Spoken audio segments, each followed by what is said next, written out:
Are you sending an email to everyone on your list? What do you do when you have all these different segments and groups of people on your list? Should you be sending all of them a regular email? And if so, what do you talk about? I had this question come in from a listener, and I'm going to answer it today. Let's get started. Hey there, this is Corinna Bench, and welcome to the My Digital Farmer podcast. In today's market, it's not enough to just grow your product. You've got to know how to sell it too. Welcome to the My Digital Farmer podcast, where we reveal online marketing strategies and tips to help farmers like you get better and more confident at marketing. Learn how to find more customers, increase your sales, and build a strong brand for your farm. Let's start the show.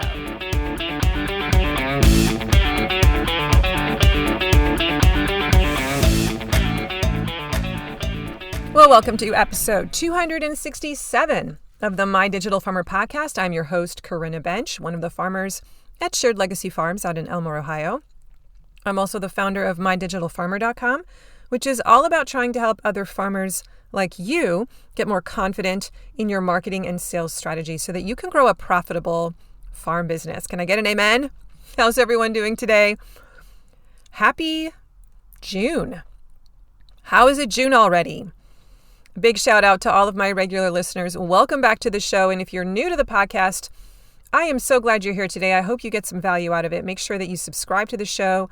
Go check out my first 10 episodes. I designed them to be an onboarding ramp into the marketing space for farmers. Another great place to learn kind of like the foundations of farm marketing, if you feel like you're pretty green when it comes to marketing, is to get onto my email list, because I have a bunch of free stuff that I'm going to send you for like 3 months. Every week you're going to get an amazing email that's going to teach you either a principle, or I'm going to point to a resource or a person you should be following, or something you should definitely have in your arsenal that you can use to get better at marketing. It's really good. So you can subscribe to that list by going to mydigitalfarmer.com/subscribe. Easy to remember to get started there.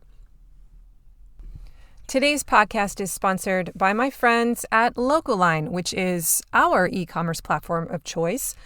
Switch to LocalLine and grow your farm to new heights this season. LocalLine is the most comprehensive sales software that's built for farmers and food hubs. Its features include e-commerce, automated inventory management, subscriptions, a website builder, there's point of sale, and more, helping you increase your sales and streamline your processes. Whether you're a CSA farmer or you sell meat, run a food hub, sell wholesale, or offer a herd share, LocalLine has the tools and features you need to succeed. So, are you looking to switch to sales software that does it all? Then subscriptions at LocalLine start as low as $49 a month, everyone, with no setup fees or sales percentages. That's the best part. Plus, if you join LocalLine today, your onboarding manager will migrate your storefront at no cost, so you'll be up and running in no time, like days, even in the middle of the season. Bonus, as a podcast listener, LocalLine is also offering a free premium feature for 1 year with your subscription when you use my coupon code MDF2024. So make the switch today. Go to mydigitalfarmer.com/LocalLine, all one word, and then enter that coupon code MDF2024. And now back to the show. Today's episode is coming to you from the inside of my car. I'm recording this the third week of May, and this is the last day of school for my oldest son. He's a sophomore, and he's taking his exams today. And so he only has to be there for 3 hours. And because his school is a half-hour drive from the farm, I opted to just drive and hang out in the parking lot and do some work in the car until he's done, rather than go home and then come back. So this is a little bittersweet for me because this is the last time I'm ever driving him to school, because my little cutie bought a car a couple of weeks ago with his own money. So proud of him. He doesn't have his license yet. He's still got his temps. He has, I think, 3 more weeks before he can get it. But next year, when he's a junior, he'll start driving himself to aviation school every day, which is going to be amazing because I won't have to drive, an hour in the morning and an hour in the afternoon just to go pick him up. So it's going to really free up some time. I remember when we first made this decision 2 years ago to come to this school, this was a big factor. Like, oh man, can we make this drive every single day for the next 2 years? It just seemed like forever and a day. And we knew that he wanted to do this school. He was like uniquely suited to it. He's amazing at mechanics. He loves it, by the way. And so, to come to the end of this season, 2 years ago, this seemed like a really big marathon we were going to have to run. And like, oh my gosh, how much money that was going to be in gas and then our time. And here we are at the end of it, the last day. It's kind of, it's definitely bittersweet. And the time that I had in the car with him to talk, not that he talked to me all the time, but we did have some good conversations. So, it just made me, I'm very grateful today thinking about that. Oh, something else I have to tell you about Jed. This just landed in our laps 4 days ago. He just got the most amazing summer job. I am still blown away. So they do this aviation expo once a year at our school to invite the public to come. And there's all these really cool planes that fly in and kids can walk around, families can walk around. It's free. And it's kind of designed to try and recruit people into the program. And one of Jed's instructors was hanging out with a pilot of one of these planes for some of the day, and actually ended up getting to fly back home to the guy's house. He has his own runway, and hang out with him. And during that time, that particular pilot said, "Hey, I'm actually looking for a student to work for me this summer to help fix some planes, restore some planes. Can you recommend anybody?" Now, this farmer / pilot happens to be a farmer. And we don't know him personally, but we know his nephew really, really well. He's part of the Herzl family, which is a big tomato canning business here in our area. He's kind of a mentor to my husband, Kurt. And so Mr. Anderson, which is the instructor for Jed, said, "Oh, I do know a kid. He's one of my best kids.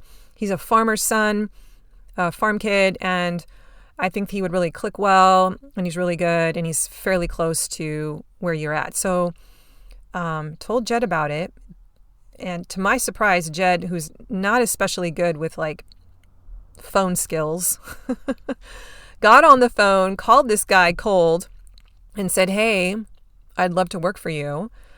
And went out and interviewed with him a few days later, went actually out to his farm.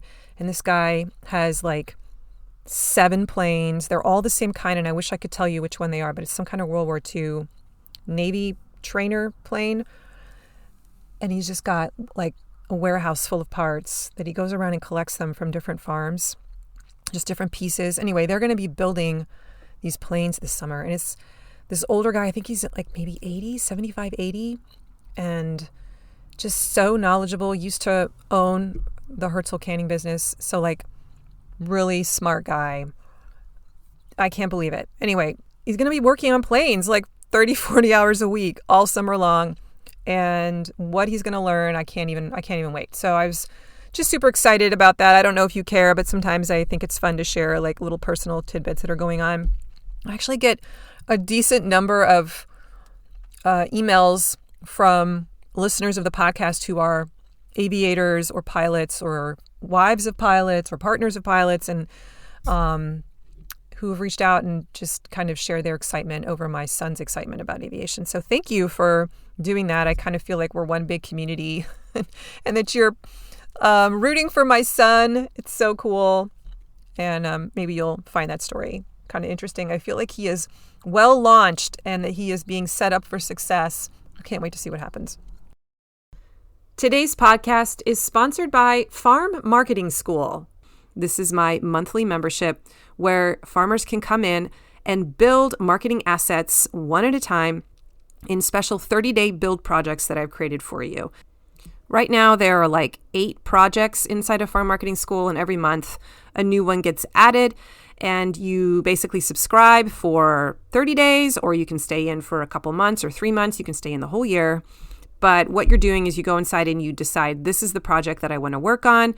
You take the class, the workshop class that's recorded, you just watch it, and then you build it yourself. So this is the DIY version of Accelerator. There's no coaching element or mastermind or Zoom meetups. It's just you going in there, watching the class that the accelerators saw live with me, and then working on it on your own. So if you're a DIY type of person and you think you can do it yourself, this is an amazing resource. There are projects in there for how to build a promotion plan, how to build your email nurture sequence, how to write a great weekly email, how to build the website homepage messaging, what goes on that homepage, how to build a lead magnet, and more. So if you want to see what's in the Farm Marketing School, you can head to mydigitalfarmer.com/FMS.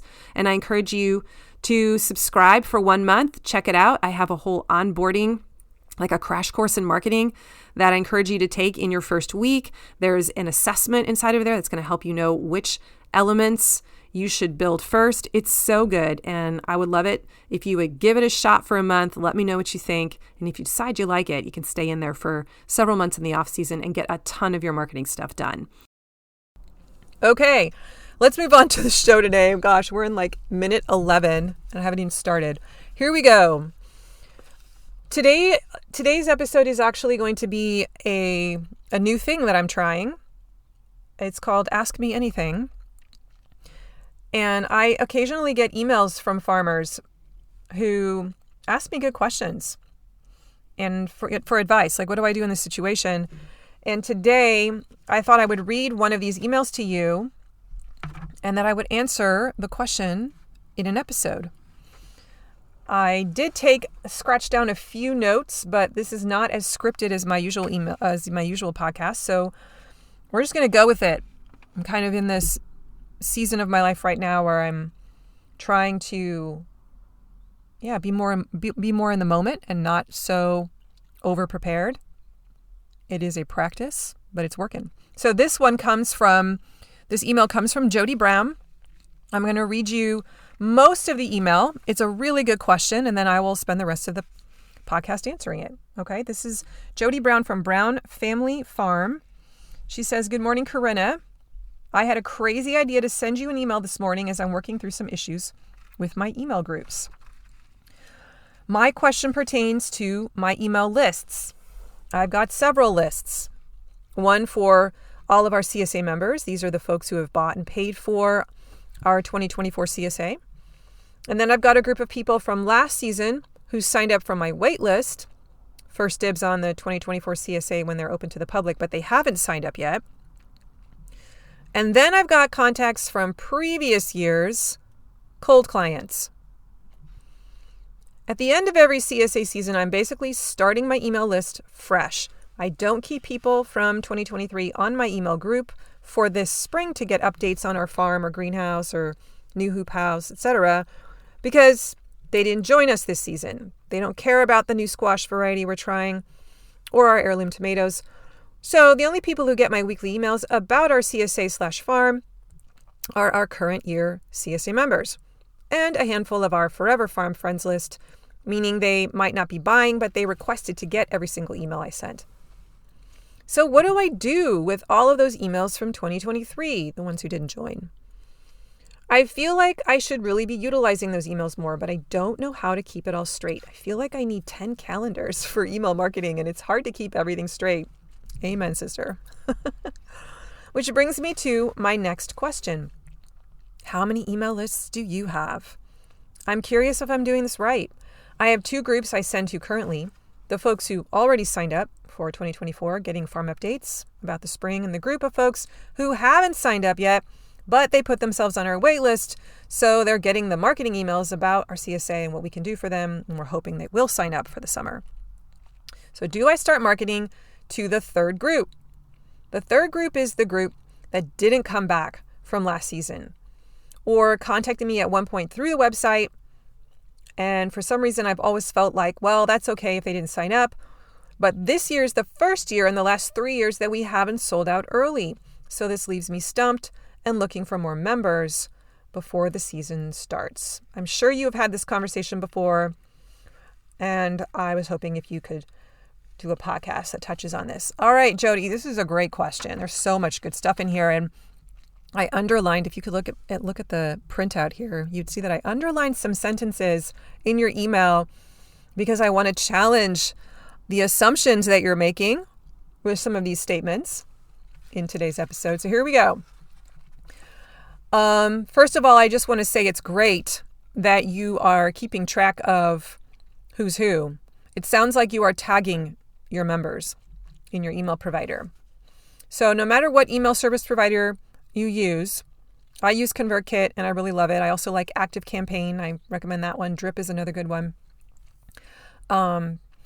Whatever platform you're using, make sure you have one that's got relatively easy, where it makes it easy to tag people, or it's not confusing to segment people into different lists and groups.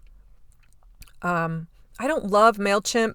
I used to use it, but I felt like it was a little clunky and difficult to keep track of lists and segment well. And that's kind of why I moved more to a tagging system, and why I like ConvertKit so much.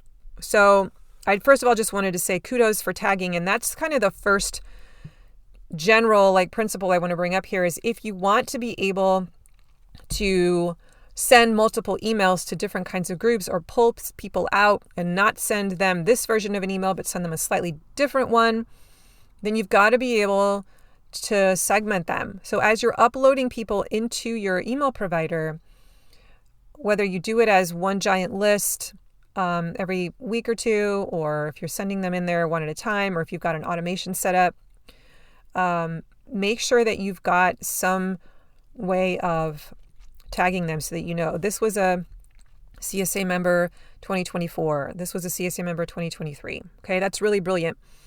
Some of the tags that I have purchase CSA 2024, purchase CSA 2023, all the way back to 2021, I think is when I started doing that.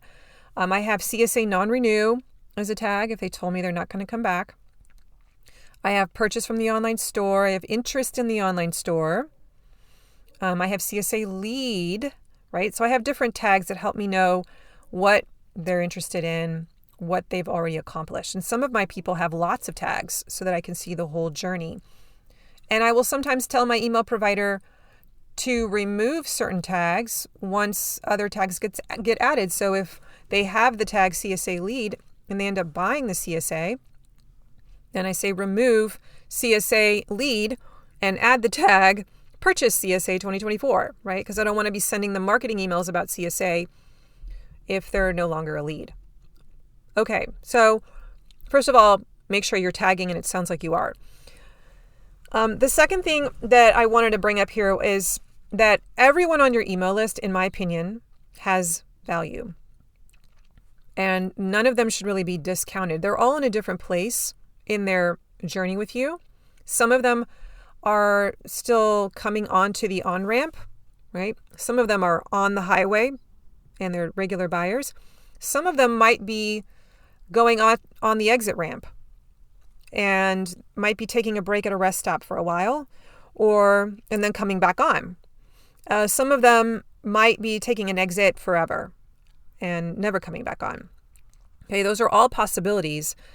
But until they unsubscribe or until they stop opening your emails for 6 months in a row, I feel like they all have potential value and should stay on your list, and you should continue to be interacting with them. So it sounds like you have 3 different kinds of groups. You've got the people who have purchased your CSA for 2024. Those are your hot clients. Those are the ones who are on your highway. And you have people who bought from 2023 who didn't renew yet, and you're kind of hoping that maybe they will. And so you're still sending them emails. And then you have cold clients, people that you've called cold clients who haven't bought yet, and it doesn't sound like you're doing a whole lot with them at all. And so I kind of want to challenge you to redefine the word cold. That was one of the things I underlined in your email. When is a person on your email list really cold? So in my opinion, a cold client is someone who is not opening your emails anymore. Like in the last 6 months, maybe even 3 to 6 months, they haven't touched an email. Okay, if they fall into that category, then I'll be like, okay, yeah, I think it's okay to get them off your list and purge them. But if anyone is on your list and they occasionally open an email, then in my opinion, they still have value. So I just want to challenge you to look at this from a different perspective. Your past clients who haven't renewed yet, they are still valuable. Like they've built a relationship with you. Maybe they decided they didn't want to renew. There could be a lot of different reasons for that, but they still have a lot of positive associations with you. I'm sure they learned a lot from you. I'm sure they got some value from you. And maybe one day when you have a different offer that would suit them, they would be a hot audience for you, but the offer just isn't right. And so I would encourage you to keep them on the list and continue to nurture them with content so that perhaps when the door opens, they're ready to jump back onto the highway. Now, there's a lot of reasons why someone might not renew. Let's not just immediately assume that they didn't like your product or they weren't a good fit for it. I'm just thinking of some of my clients who have decided not to renew, and maybe they end up, well, I can tell you for sure, some of them say to me, oh, I'm going to garden myself. They try that for a year or two, some of them, and it doesn't go well. They realize it's really hard to garden, and they just say, that was too hard. My garden failed. I couldn't keep up with it. It's just easier for me to buy it from you. And they come back and they're more loyal than ever because they now know how much work is involved in growing their own food. Or some of them might have exited my CSA for a while, and then they have health issues where suddenly the organic thing is really, really important, or eating healthy is really important, and they're back on the on-ramp and they get back on the highway. I've had people have babies or go through major life shifts, transitions, and they just can't do it for a while. But some of them come back, right? Or they travel a lot. Maybe there's a season where they're going to be gone a lot this summer. It's just not worth it financially for them. And they're doing the math and they're like, no, we're just going to take a year off. So you've got some people in that list that fall into that category. And that's the reason they didn't renew. I don't know if you've ever asked them why they're not coming back. I don't always ask them that, but you could try to find that out. But just realize that there are some people who really aren't cold clients. They're just taking a break. And maybe they think they're not going to come back, but they might. They might come back because something shifts in their life. So we want to just keep ourselves tethered to them by a regular communication. We want to find ways to continue to add value to them, tell stories, endear ourselves, build connection. What do you have to lose, right? As long as they're opening those emails, at the very least, they could become your ambassador. Maybe they can't do it themselves, but they could tell someone else that they know about your farm and say, well, I don't do this anymore because XYZ, but she writes really great emails. They're doing really cool things. You should go. You should try the CSA out, right? Like there's value just in increasing your network of promoters and people who know what you do and talk about you. So I would encourage you to keep everyone who's on your list. They all have value. Just change your mindset there and do a good job of tagging them so you know where they are in the journey. And then only get rid of them if they're not opening your emails after, 3 to 6 months. And I have a whole podcast episode about how to clean your list. And so that is something that you should be doing at least twice a year, purging the list of people who aren't opening, because it will increase your open rates. And I think my email provider defines a person as a cold subscriber if they haven't opened an email in 3 months. And that just basically means that it's probably gone into their promotions tab, so they're not even seeing it.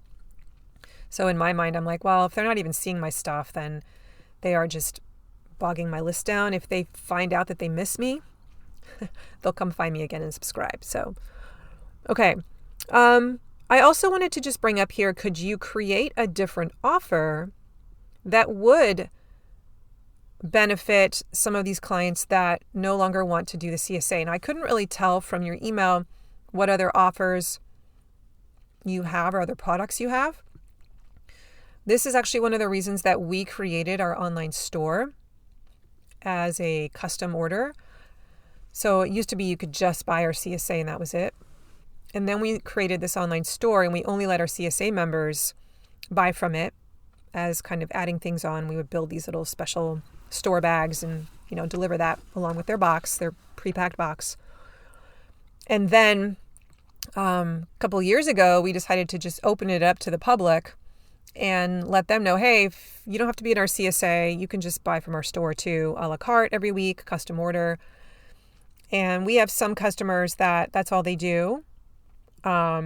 We have some customers that eventually graduate to our CSA because when they come pick up their store order, they have to sit in the line of the CSA pickup and they see everyone getting their boxes and they're kind of intrigued. And they're like, oh, I'm going to try this. So, there's many ways that I guess you could skin that cat, but that is something to think about. Is there another way that you could deliver vegetables to this group of people that would appeal to them?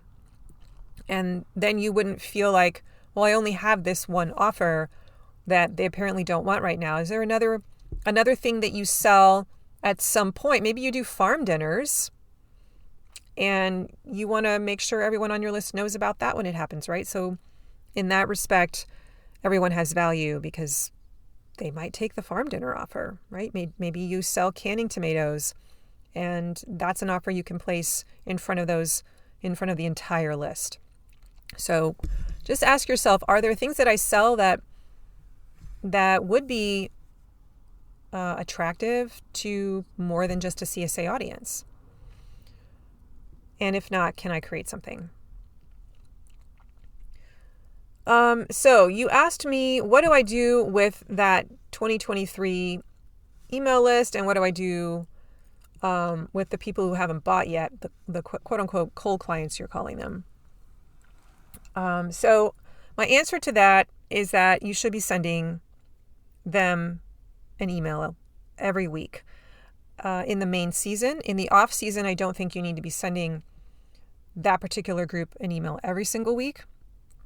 You could go once a month or once every 2 weeks, but I do think you need to be staying in contact. Now, I know you're like, oh God, that means I have to write another email. Not necessarily. So what do I do? Well, I write 2 emails a week. Sometimes I write 3, but usually it's 2. I write the one to my CSA members first, and then I write a similar email for my online store folks, pretty much anyone else on the list.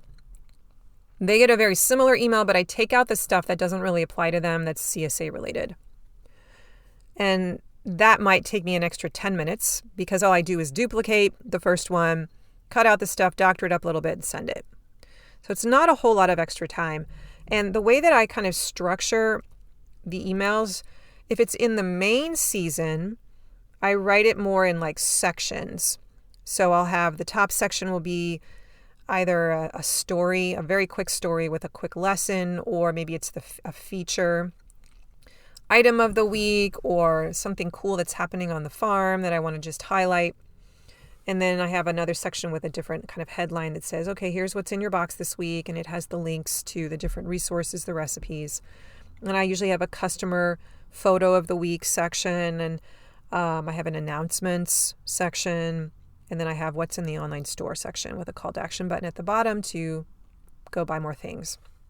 Okay, that's sort of the generic framework for my email. And then when I sit down to duplicate it for the people who are hopefully going to buy from my online store who aren't in my CSA, I might keep the upper section at the very top that includes the story or what's cool happening at the farm.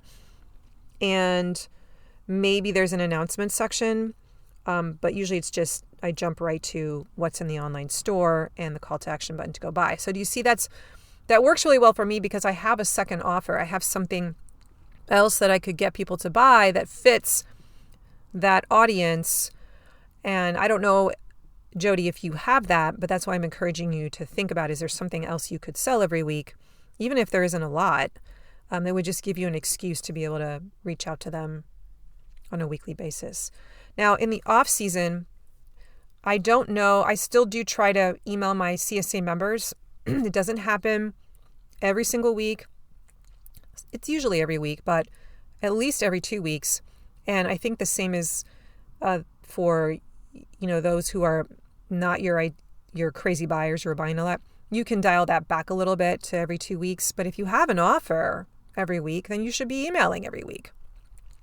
But the format of that particular email is much different because I don't have like announcements or the customer photo of the week. It's more just like a story or what's going on at the farm and a lesson or a parable, a frequently asked question. Yeah, it just kind of changes format. I have a whole section in Farm Marketing School where I teach the different ways that you could hit that weekly email. But it's more dialed back and it's not as intense in the off season. I don't think you have to be writing as often. Okay, so I guess I want to encourage you because I really am just writing one email first. That's where I'm spending most of my time. And then I'm choosing that top story section well because in my mind, I'm thinking, okay, I want to be able to send this email to another audience. So it needs to be able to speak to both and do double duty for me. So that's kind of, I guess, where the hard work comes in for me, is thinking about what's that top element going to be. And then just duplicating the email is really easy and cutting out the stuff that doesn't apply. Now, I want to address one more thing before we wrap this up. That I got to the end of your email, Jodi, and the real problem that I felt like you were asking me showed up at the very end. You said, for some reason, I've always felt like, well, that's okay if they don't sign up, but this year's the first year in the last 3 years that we haven't sold out early. So this leaves me stumped and looking for more members. And so I just want to point out to you, like, that's what's instigating all of this, right? That's what's making you second guess your past patterns and what you've always done. Maybe you feel like, oh, that's not working for me anymore. I have to look for other ways to sell. So you haven't sold out all your spots and you need to solve that problem. And I love that you are looking at this marketing asset, your email list, as a place to go to try and solve that. And I would concur with you that this is one way that you could get to your finish line of trying to sell out your shares, is tapping into the people on your list that you've sort of been downplaying or flat out ignoring for a while. Some of those people will convert. I don't think it's going to be a huge percentage that are going to convert to your offer, your full season offer, but you will have some that do, just who have taken a break for whatever reason. If you make a nice offer, they might be willing to come back. But what I want to encourage you to think about is there another offer that I can make that will attract more of these people? So maybe this means that you create an 8-week share or a 4-week trial membership for the people on that leads list, right? The cold email list that haven't bought anything yet. Maybe you need to give them more of a smaller package so they can try it out and charge a lot more for it per week. But bill it as, hey, this is your test run to see if you fit in the CSA way.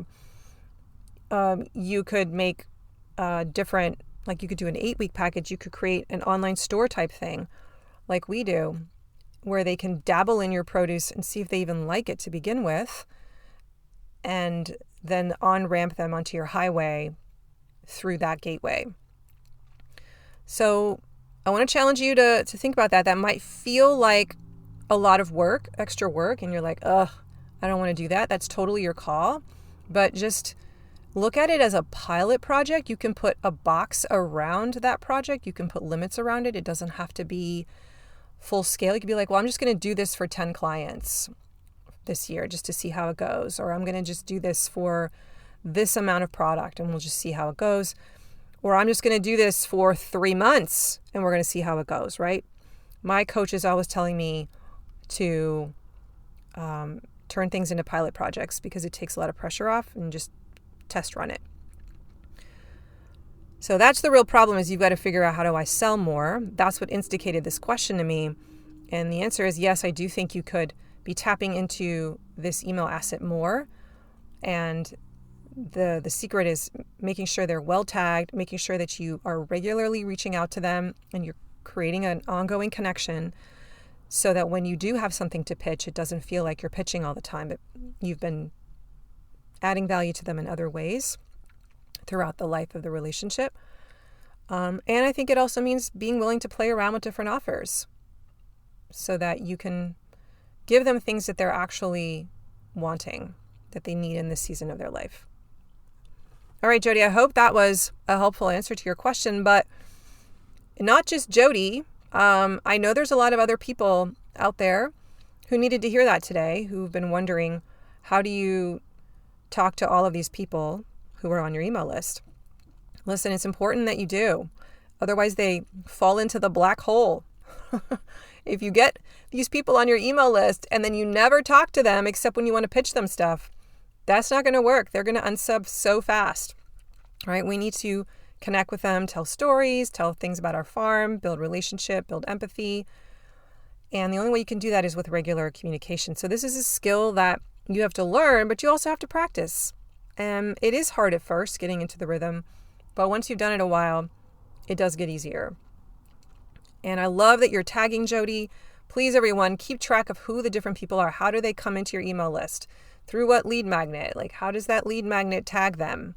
How does that lead magnet identify what they might be interested in? That's going to give you so much great data, because then when you send out these broadcasts, these weekly emails, you can really tailor the message specifically to those people, or you can exclude them from some emails where they really shouldn't be getting that message. So great question, Jodi. Thanks for sending it in. And if you have a question that you want me to answer, please send it to mydigitalfarmers@gmail.com and I may answer it on the show. That might be a new kind of occasional feature.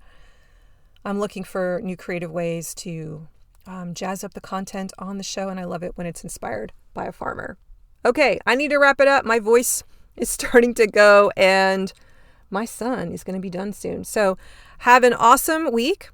Let's see, the show notes. How do I usually end the show? I'm way out of my comfort zone. Okay, get back to my script. Here we go. Show notes. Here we go. Show notes can be found at mydigitalfarmer.com/267. If you like today's episode, please leave me a review on Apple Podcasts. Go tell a farmer about it in one of your Facebook groups or wherever you hang out that the podcast even exists. I'd really appreciate that. Don't forget, you can also get onto my email list. I'm going to send you some free stuff to make your marketing better, to turn you into a marketing maven. Go to mydigitalfarmer.com/subscribe. And you can also check me out on Instagram at mydigitalfarmer.